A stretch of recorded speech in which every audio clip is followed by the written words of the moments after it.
to give you some motivation, some encouragement, some inspiration, right? You might be going through adversity, right? Times might be a little tough, but they're going to get better. They're going to get better. You got a great opportunity next week to make that happen. All right? I'm going to spend a couple of minutes with you, and then we're going to take a break. All right? And then we'll get into some skill building. All right? Many of you don't know that I've gone through significant adversity myself. All right? It's adversity from here, the mental side of life. And I went through a terrible adversity in my childhood. It was 10 years of mental and verbal abuse from a man to my mother. And I don't get into the details of that because you don't want to hear all of that, but you do want the lessons that I've learned from that adversity, and they've been many. I've been able to take that terrible adversity and turn what seemingly was my greatest weakness into my greatest strength in life. I was in a situation where I was just trying to survive as a child to get to the next day. Now I come alive and I thrive in life because I was able to take that adversity and turn it around for something that's useful to me rather than something that's detrimental to my life. I was able to do that in 3 ways, which I'm going to share with you tonight. Number 1, I was able to change my rhythm. And no, not on me, my funky Cole Medina rhythm. I was able to change my rhythm, the way that I thought about the adversity.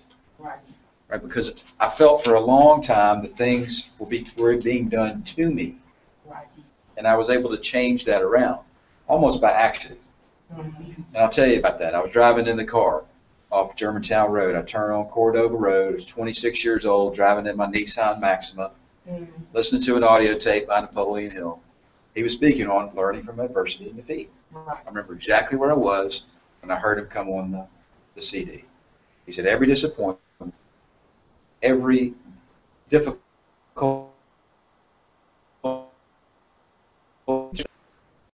and that got my attention in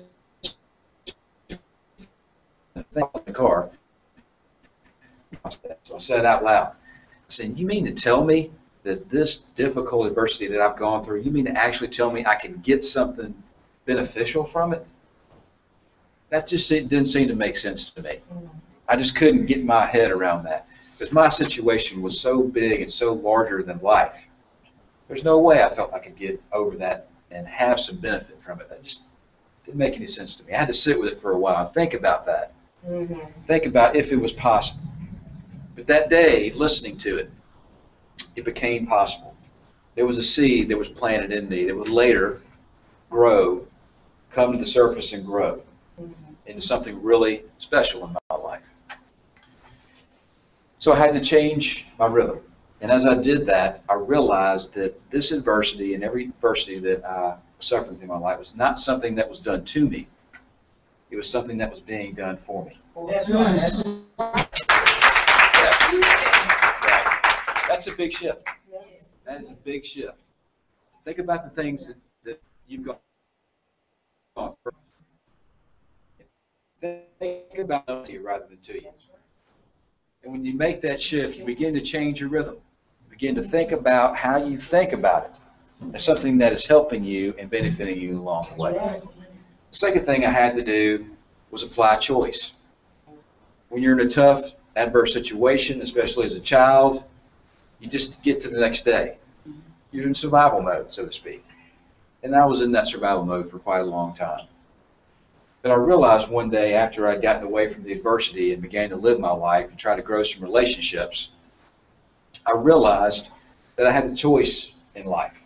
I had the choice of how my life would end up. I didn't feel that way before. And I had, as a child, really done a good job of building a wall around my heart. Nothing in, nothing out. I was a hard guy. And I realized as I had choices of how my life would go, that I wanted to be a forgiving person and a kind person and a more loving person, and I was not that person. I blamed everybody else for what was going wrong in my life. Again, it's just a defense mechanism to survive.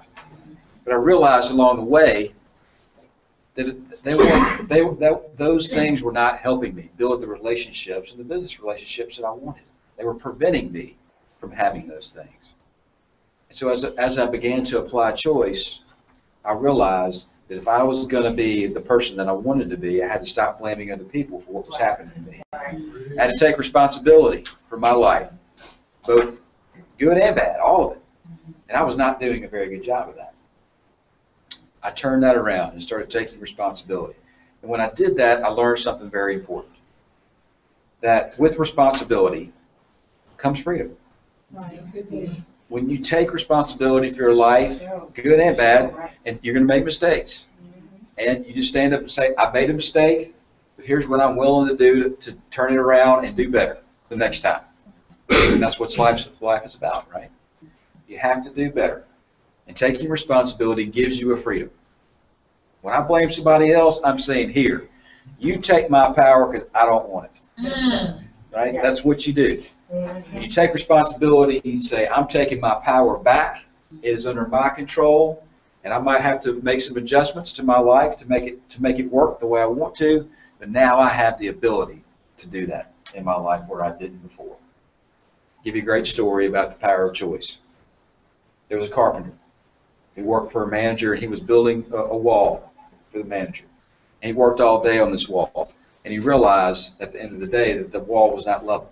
He would have to tear it down and build it again. And this was a meticulous guy. He really took responsibility for his work, and he was disappointed that his wall was not the way that it was supposed to be.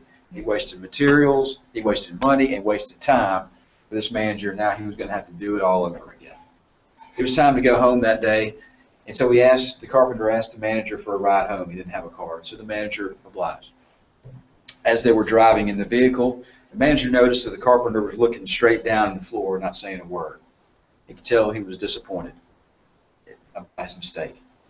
And as they got to the carpenter's house, the carpenter asked the manager inside, and as they walked up the front steps to the door, there was a little tree on the side, and the manager noticed that the carpenter took something out of his pocket and seemed to place it on the tree, but he really didn't understand what he was doing.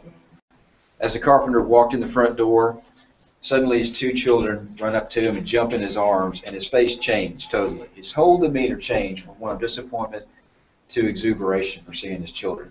His wife and stayed for a while, and there was time to leave the clan. And the manager said to the carpenter, I noticed that before you came in the house, you seemed to take something out and put it on the tree, but what were you doing? I don't know what you were doing.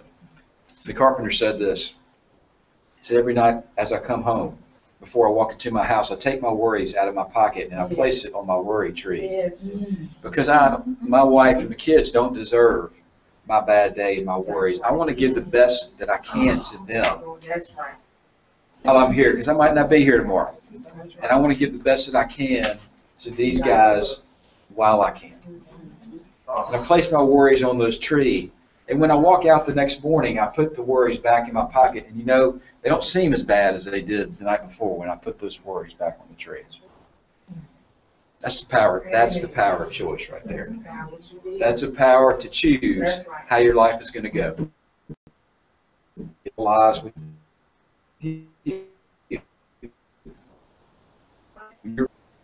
these jobs. You got the power to choose how you're going to approach it. We're going to give you some skills to build and how you approach that interview. So when you put your best foot forward, it's your best foot because you're choosing that. Last thing I'll share with you is, again, the third point I want to share with you. If you have done a good job of changing your rhythm and applying choice, the third thing is to stay with it. Stay with it. Keep on keeping on. Don't give up. Just like Tom and Tim said, stay with it a little bit longer. My hero is my grandfather. His name was Edwin Hughes. Lived in Lebanon, Tennessee.